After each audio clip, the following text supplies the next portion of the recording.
What's the meaning of fetish? I could remember very well, Jesus Christ himself said in the Bible, àwọn tára wọn lè kò fẹ́ oníṣègùn bí ó ṣe àwọn tára wọn ò yá. A healthy person does not look for a medicine person. Oníṣègùn is somebody who makes medicine. So what is fetish about medicine? I am ill. You give me something to drink. I think the word of the medical world, they know that medicine is from herbs. Where do you get medicine apart from herbs? The difference is how you prepare it. The difference is what you use for which ailment. But I want the world to ask me, herbs. Take herbs away from Western medicine. What do you have? Medicine is about herbs. I'm not talking of surgery and so on. The Yoruba people are very interesting people. They said, ohun tá a bá jẹ ní àrùn ara wa. The food you eat, which is also herbs, is the cause of the disease in your body. So what do you use to cure it?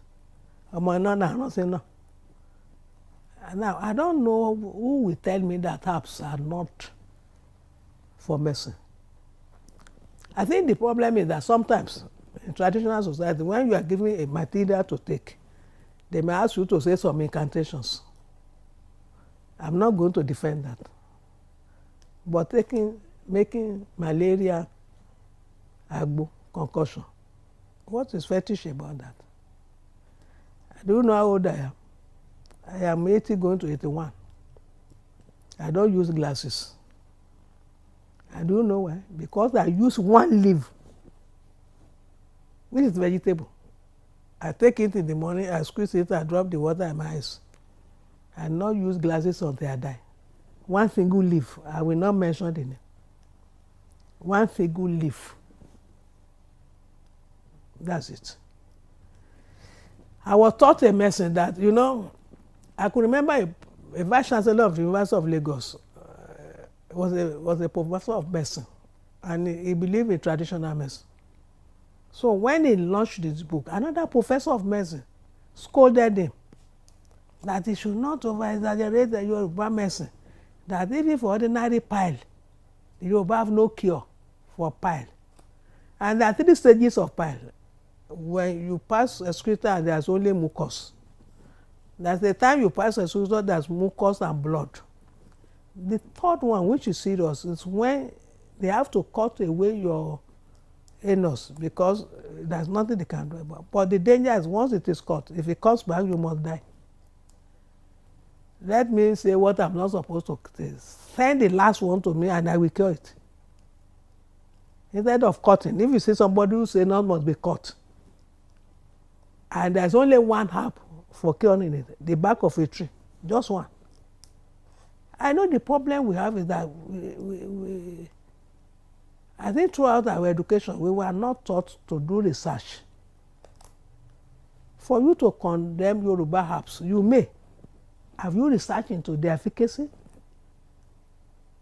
Have they tried it? I could remember very well, the World Health Organization had a branch in Ife. And they allowed traditional medicine men to come to the university. A particular native man gave a kind of powder something for the treatment of people who cannot sleep. Sedative medicine. An American took the medicine to the laboratory. He analyzed all the chemical properties. He called a conference. I said there's nothing that can make somebody sleep in the medicine the man gave him. That's a good man. But the late Professor Akewowo was there. He agreed. He said, please, sir, you know the chemical properties in the medicine the man gave you? Yes. In Western medicine, none of these properties can put somebody to sleep. Yes. When the man gave you the medicine, the people sleep? He said they slept. Then you are a fool. You know only 7 properties that can make you sleep. This man gave you medicine and the man sleep. You must mean that another extra one which you don't know. Otherwise, the medicine will not work.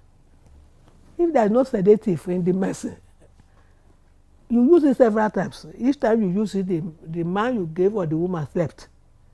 If what you know is not enough, the next thing to tell the man, find out another. That's the problem. In the West, you believe you know the medicine for something. There was a case published in the newspaper. Glaucoma, according to Western medicine, has no cure. There is no cure. A man from Biftemeta proved that it has cure. And he cured it. He was suffering from glaucoma. They told him he will go blind. He refused. Eventually, when he got well, he told the whole world, I don't need to hide that. He said, Orogbo is the cure. The lady went and discovered it. But let me ask you a question. Can the white man know that Orogbo can cure? Do they have Orogbo? They don't have Orogbo. How can they know what they can do? And so I think the West is actually explaining the stupidity to Africans. I cannot blame the white man for not using Orogbo. Orogbo is not in his vicinity. Why don't you go elsewhere and find out whether there is another herb? That was what they did acupuncture. Acupuncture is just using the ordinary needle to cure cancer. They said the Chinese were magicians. But when they went to study, in America today, if you are a doctor and you don't know acupuncture, nobody comes to you. Something is happening among the Yoruba medical men. The Yoruba man does not know it. The only solution, try to find out whether it works or not. But the English man is even all right. What of the Yoruba man who dismisses? A professor of medicine told me, Madam, it's only medicine from the West that works. The world knows that's a lie. When sickle cell was discovered in Nigeria, they knew that oniata is a kind of root. When you chew it and you swallow it, you improve. I go back to what I said. Why not to engage the habit of investigation, experiment? The Yoruba says I have a cure for that. Don't accept. Try it. If it doesn't work, but if it works and you don't understand, you are the one to learn. But the Africans, the Yoruba man himself is only a way for tradition. Now these churches, who told us that we should not use apple, are they not from the Jewish tradition? Do they not use herbs in the greatest professors of medicine in the world are Jews? I think the problem that we don't know is this. It is on the internet. Go to Israel today. Only 2% of the Israelis are Christians. You think that the whole of Israel? No. 2% are Christians. Those are the, I'm sorry, who don't even know where they come from and where they are going. That's why you should know. The Jews, they are 80%. They are using medicine. The 18% are Muslims. They are using medicine. The two people, and sincerely, if you ask me to define a Christian, I am sorry, I will be rude. Christians are the people who don't know where they come from and where they are going. In the name of Jesus Christ, amen. I will say so. But I think that is a declaration of ignorance. A good Christian will take medicine.